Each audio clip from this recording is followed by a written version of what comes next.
I am so excited today to talk to my client and friend, because everybody becomes a friend, which is wonderful, Janet Philbin, who wrote the fantastic book, Show Up for Yourself. Could you show it? Do you have it nearby? Sure. Yeah, there it is. Isn't it pretty? It's so pretty. And we had so much fun working on this book. I just wanted to talk to you a bit in detail about where you were before. Like when did your idea for writing a book start percolating? Probably about 5 years before I reached out to you. It was just this, I had this idea that came through that I knew I wanted to write about, and I didn't know what to do with it. And so I just sat with it and I just kept Yeah.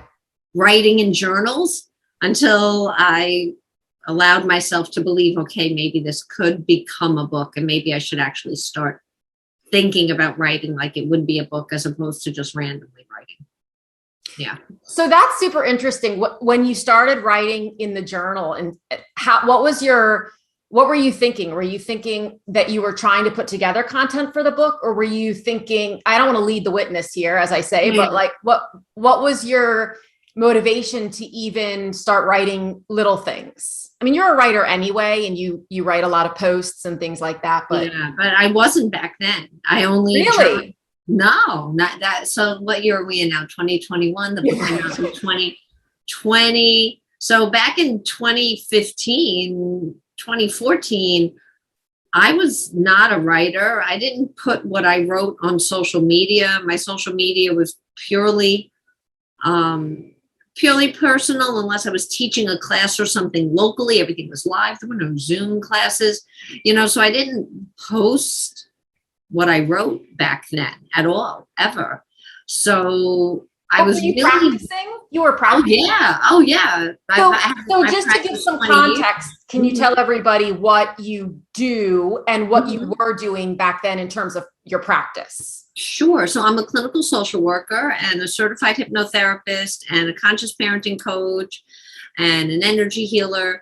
And so I've had my private practice for more than 20 years now, and I've been a hypnotherapist for 20 years.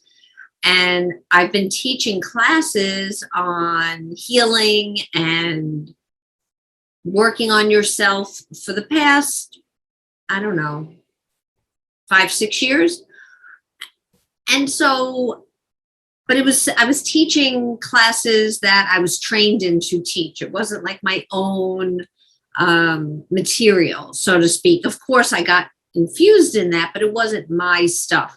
I was teaching classes that I had taught that I loved so much that I wanted to find a pen. over. Right. So I began teaching those classes, which I loved, and they really helped me. But I always meditated and I always journaled. So, and when I got ideas, I would write them down. And so I just kind of collected everything I journaled for all the years and started to see if it had themes. And I found that it did. And then I had this big, great idea, which became my spiral of healing in the book. And everything fed into that and then fed off of that. So 5 years ago, the big thing that came through me was the spiral of healing. And it was so big, I didn't know what to do with it. So I just sat with it until I figured out what this would become, because I knew it had to become something. But in 2015, I didn't really know what that meant. So I just waited until I knew. And then all the writing I had done kind of led to it. And I was able to expand on it with your help. You mentioned something that is super common, which is your own take on something. Mm-hmm. So people often say, well, this has been done before. And my answer is yes, everything has been done before. What hasn't been done before is you putting your own perspective and experience, marrying it with an idea or a concept. So you really did. Well, let me not say that. Let me ask you, how did you feel like you made it your own thing? Like, were you able to transition to that point where you were able to take all of the guidance and the lessons and et cetera that you had absorbed over the years and truly turn it into your method, your methodology, which you presented through your book?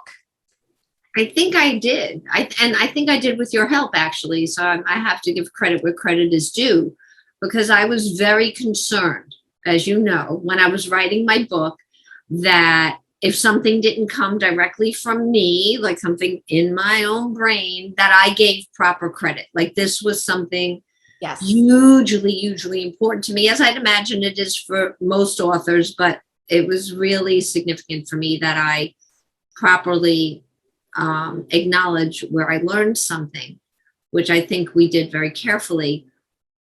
But I also had to learn to own what was mine. And I do believe I did do that in writing the book. And I think since the book's been published, I've owned it more, because I think I have a unique lens as to how I look at something and how I work with people. And I have now, since publishing the book and writing about the spiral of healing and writing about how I believe we heal the inner child, which is a culmination of a lot of things and everything I've learned and then some, now that is now part of the work that I do with my clients one-on-one, is we go through this. I love that so much. One of the things, and we've talked about this ad nauseum, that when you're writing the book, you start in one place and you end up in another, and no one can ever really imagine how that's going to play out. But one of the benefits of working on a book is actually getting more confident in your own. If you're practicing with something, if you're a coach or a consultant or a speaker, you get more confident in your own message. If you're just writing it, if it's memoir only, and it's not intended to necessarily play into your coaching and consulting, speaking, whatever career, it helps you to further solidify your own position on something, your own confidence, and you carry that with you when you go out into the world. Have you found that? How have you found yourself to be positively affected in ways you didn't imagine from having written the book? Well, I think it gave a lot of what I do credibility. That I wasn't saying, okay, I've been taught this, and I wasn't owning it. You know what I'm saying? Like, I actually feel I own it now. Like, this is the work I do. And I've now created something more with what I was taught. There's more now. I've stepped into owning that this is just how it is. I have there's a group of people I've come to know over many years online. You know, we all have beautiful online communities now. And so friends, you know, who are actually friends, you know, some I've met in person, some I haven't over the years, but they run a group and they send their people to me and they call me Janet the Healer, which is quite funny. That's funny. But it's not funny. I actually get it. Yeah. You know, the two people who run the group, they've worked with me and they can vouch for the changes they've made. And when the people who are in their group get stuck, they're like, oh no, you got to step it up and you got to go to Janet. And they've kind of nicknamed me Janet the Healer. And I kind of laugh at that. But that is what I help people do. I help people heal. And that is what the book does. It brings people through a journey of healing. And it sounds cliche. And I try to find words, synonyms that are different than the word heal, that maybe can say it better, you know, not so everyone's talking about healing. And well, what does that really mean? And every time I go to type it in, I go to the thesaurus and I go to the synonym bank. I just did this weekend trying to get a title for an article I just published. And I couldn't find a better word. And I wish that, because it's a rich word and it's deep and healing is personal. And how do you capture that? So it seems cliche to say heal because everyone's talking about healing. And so I do have to allow myself to own I am a healer, and not in some woo-woo sense. Right. Because I'm not doing woo-woo work. the work I do is clinical, right? And it's based on theory and research from different modalities. So it really, writing the book, 'cause I think that's where your question started, really allowed me to own the work I do out there in the world in a bigger way. And I wrote it because I wanted to find ways to reach more people, to help them help themselves, not because I had to prove myself, because I don't have to prove myself. And I'm not saying that out of ego. There's like nothing to prove in a way, because if you're going to want to do the work to feel better and do better, you're going to want to do the work to feel better and do better. I just hold your hand while you do it, you know. Oh, and the key is truly in doing the work, because, you know, the vast majority, if not all of the people with whom I work, do not want their book to, it's not about, let me hit, you know, hitting a bestseller list is great. If I hit USA Today or Wall Street or whatever it is, if I hit that, that's cool. But it's also a flash in the pan. And the way to hit those lists is to sell a lot of books in a short period of time. So it's truly a marketing push. It's a different look at the impact of the book than a true deep inner healing impact that somebody can have. Because if they just buy the book and put it on their shelf, okay, so you've made $3.79 or whatever, I'm making up that number, but, and you know, you can put a little tick in the number of books you've sold, but your intention was always to impact the person who read it. And we talked ad nauseum. Why is ad nauseum the phrase for today? I've said it, I think, twice now, and it's only 9:40 a.m. my time on a Monday. We've said it over and over again is, you know, how do you make the people have to do the work?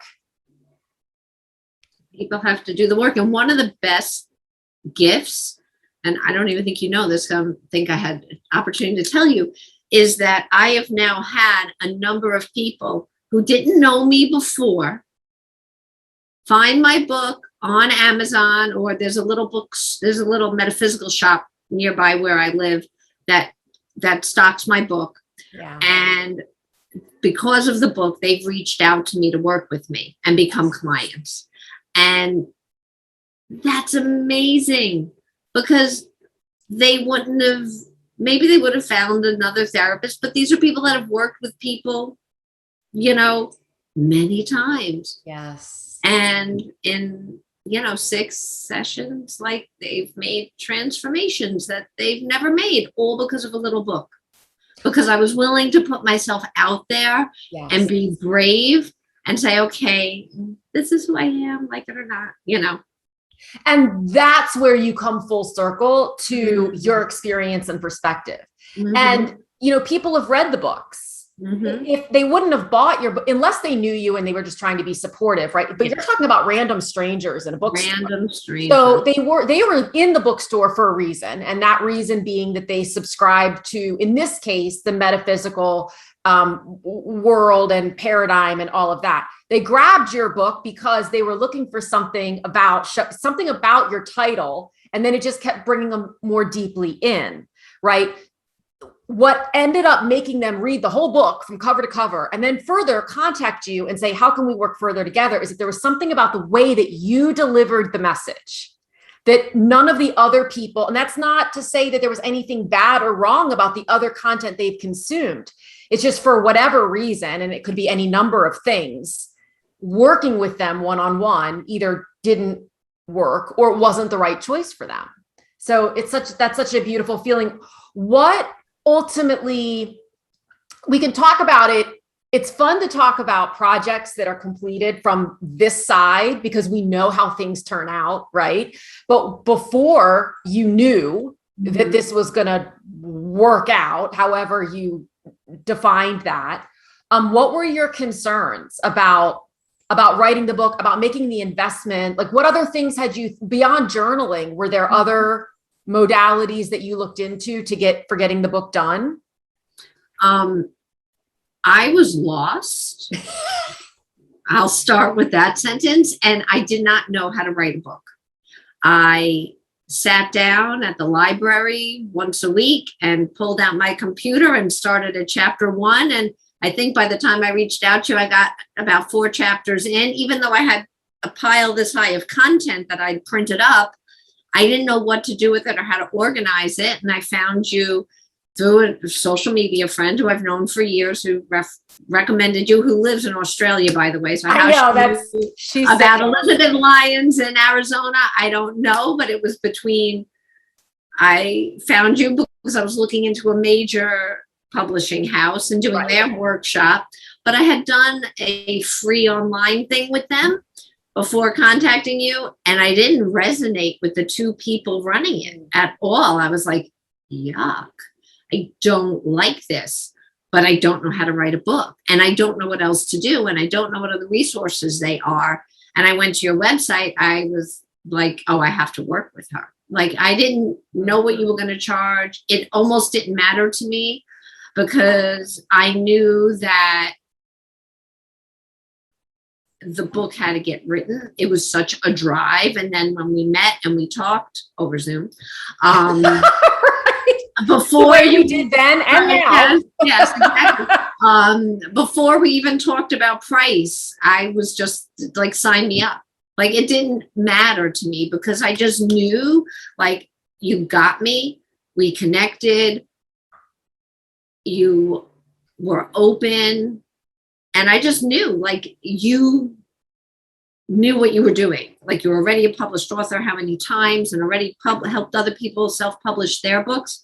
I trust my intuition, and I trusted that I found a home with you. And so if I ever write book number 2, of course, you'll be doing that too. When? Yeah.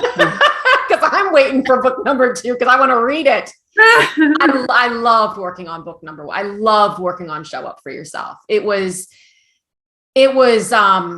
work for me because I needed to really get emotionally into, I always have to do that with my books. I say with some level of frequency, like, don't come and ask me to write about Bitcoin because I don't have any, no offense, like, I just don't have any interest in Bitcoin. So I don't want to understand the inner workings of Bitcoin. I'm not going to therefore ask the right questions.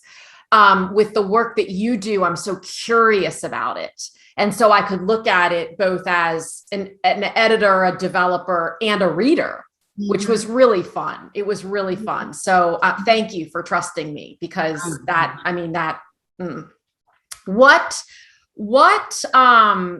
what feelings did you have? Because you're a very accomplished person and you're a very driven person. So what feelings did you have around this notion of, I just don't know how to get this done? It was overwhelming to the point where you have 2 choices to make. You get overwhelmed and you shut it down and go, I'm not going to bother. Or you get overwhelmed and you say, I need help. And I'm just someone who's, if I need help, I get help. I ask for help. I find a resource. I ask friends, which is how I found you, so you always have a choice to make and you co-create your reality, right? So if I shut down, everything I wrote in the book would still be in my computer in 1,000 different Google documents, which is how they were. It was a disaster. So let me tell you, Liz helped me get my disaster Google documents into something that is now a book called Show Up for Yourself. It was a mess. I didn't know how to do it. I could write chronologically about my life, but I didn't know how to take what I wanted to share and teach and infuse it and take what I've learned over the years and let my voice come through it. So you helped me do that. So for the people who have listened to me talk about this before, I'm going to say something I've said 7,000 times, but I'm going to say it again because I think it's so beautiful, is that being able to say, I need help, me as a coach being able to say, I need help. If you can't say that, how can you expect your clients and readers to be able to say that to you? Right. And so that's the beauty to me of the mirror of it, which is, and that's why I love infusing story into your story, because it's so critical for your reader to also be able to say, I've read all these books and I've listened to all these YouTube videos and I've gone to this masterclass and I've listened to this webinar and I've gone to this therapist for 2 sessions. And I've done all these things and I can't, it's not working, right? I can't get it done. I can't heal in your case, I can't figure out how to heal. And so we have to be able to do the same thing. Yeah. And it's a daunting task to write a book. It's daunting. And people ask me still to this day, and the book's been out a year and a half almost, which is kind of crazy. I can't believe it. How did you do it? Like, how did you actually find the time? And I said, I got up early every day and I wrote. I worked with Liz as a coach, and she gave me homework of what I needed to get done before we met the next time. And I did it. And you did it. I did it. And you told me, you promised me, and I didn't believe you, but you promised me, and I'm not going to say how many weeks we did because I know everyone is different, but we contracted to work together for you to coach me through this book for a certain amount of weeks. And you said, by the time we get to the last week, the book will be done. However, Liz, you over-delivered, because by the time we got to the second to last week, we were done. And I remember our last coaching call, we kind of didn't have too much to talk about what was to do for the book, because it was done in the first weeks. We didn't need the last one. But then, of course, you edited it and it went on and published it for me, thank God. So, because there was things I just don't want to learn. I don't believe in reinventing the wheel. You have that part of the wheel. That's good. I was good with that. I love that because that's a thing. And so many people say, but I don't know how to publish. And I'm like, why do you care? Right. Do you care? Now, some people care. And this is a whole other conversation. Some people care. They want to do it for other people, whatever it is. And so they want to learn the process. That's fine. But in your case, you were like, I don't need to know. I don't need to know what an ISBN is or where you get it or where you don't get it. I could care less. The thing that I want to make so clear, and I really want to credit you with this, is the reason that we were done, one of the reasons that we were done early, we were finished early, is you did the work. And that's not because it was easy. I mean, I remember the calls. I mean, we were working to pull things out of you and understand things and clarify things. And there was, you had resistance but you did it. Like, you did the work and you came to every session prepared. It was just thank you for that, because that is at least 50% truly. I'm not writing your book for you. Right. I will pull it out of you, but you got to do it. And you did it. And it was awesome. So what was your expectation? You said, okay, Elizabeth, I'm going to hire you to help me do this. Here's the investment. What did you expect to have when we were finished working together? A book. I have it. It's right here. I get to hold it. I love it. And a book that did you want just a book though? No, I mean, I see what you're saying. I wanted a book that sold, which it still sells a year and a half later. I mean, I can't believe it. I mean, we've talked about it and you've told me, Janet, like, that's a lot of copies for a self-published book. I don't know. I have to trust you. So, okay, good. Yeah. People have done book clubs around my book. I know. I just went to, and I go to them. So if someone's doing a book club with my book, I will come to your book club meeting over Zoom. And over Zoom, because the one I did last Monday, do you know where the women were from? Where? Egypt. Stop. And 2 of them have signed up to have a consultation with me. So hopefully now I'll get to work with them. So like, I'm reaching people around the world. That's what I wanted. I wanted the book. Yes. Yay. It's lovely to hold in my hand.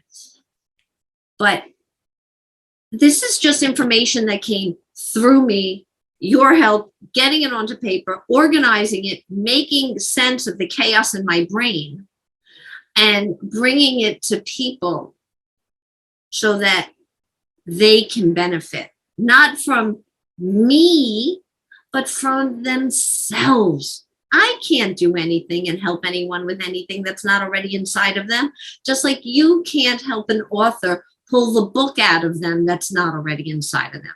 So it's the same thing. So yeah, I think that I'm hoping the book does more and more, of course. I mean, but it's already gone places, I didn't think it would go. Like now it's on HGTV's website under, journaling, which is like, oh my God. But I couldn't have done that without you. So I feel about HGTV. So. What kind of reach is that? I mean, amazing. And for people who are watching this or listening to this, it is important you are continually putting yourself out there. I don't. And it's not because you have endless confidence. You have confidence. You have confidence in your message. It's not because you're naturally just like, it's because you believe, and every day it's, how can I reach one more person? Mm-hmm. So there is no just, well, I'm just going to sit back here and, the book's just going to go, and word of mouth is just going to go. Word of mouth does start at some point. There is, one of these people who bought it at the shop or goes to the book club, they tell other people. And so there is some value to that. I don't want to discount that, mm-hmm. but you have played your part in ushering it into the world and bringing it to people's attention. And that's all we can do as authors, is bring it to them. And if they feel attracted and compelled to go further, then they do. We don't stuff anything down anybody's throat, but we do have to put our messages and our gifts and our perspectives we have to put it out. And like you said, if you hadn't done that, it would just still be living in you. Right. And if you have to constantly relaunch, launch every day. No one's advertising it for me. There's no big publishing house behind me. It's me. So if I'm not out there. And even if there were, it would be you. Yeah. So if I'm not out there pushing the book sits on the shelf collecting dust, mm-hmm. or it doesn't get printed up by Amazon. So that wasn't my goal. So they talked about, every time I, knew someone who wrote a book, I gave birth today, and that was the day that book was published. And it is a birthing experience, right? Yeah. But just like, and this analogy is just coming to me right now, but just like we raise our children, we don't ever stop. When they're 18, 22, we let them go, but you never stop being that mother, right? Ever. And so you write a book and you launch it, you're always raising it. You're always talking about it. You're always publishing something. Now with social media, writing something, putting up a quote, putting up a picture, making an offering. It's a child in a way, right? And so if you don't nurture it, it dies. And it just sits and collects dust on a shelf. So I don't think you can ever stop, whether you've written one book or 15, right? Right. Yeah. That's the truth. You can stop. Oh, yeah. You can stop. It's hard to stop, honestly, when you believe in your message as much as you do. Mm-hmm. Yeah. It's almost dauntingly fun. In a way. Mm-hmm. And I loved every minute of working with you. So thank you so much. And congratulations for all of your, on all of the success you've had to date and still to come. And to me, watching the growth from it is the best part. Just, I don't know where anything's going to go either. Yeah. So thank you. Well, thank you, because honestly, there's no way I would be sitting here holding my book if it wasn't for you. And if I would have gone the traditional way with the bigger publishing house that helps you, teaches you how to write your book, I don't think I would have written my book. And it works for a lot of people. I'm not minimizing that, but I needed one-to-one support. I don't need to do it as a group or online watching videos. And like I said, that's going to work for some people, but I think you have to know yourself and know what's going to work for you. And if it's your heart is calling out that this has to be done, then you do it, and it you would make the investment in yourself. And so like it was working with you, honestly. Anyone asked me, I'm like, call Liz, here's her website, call Liz. Anytime. Thank you. All the time, forever. Thank you.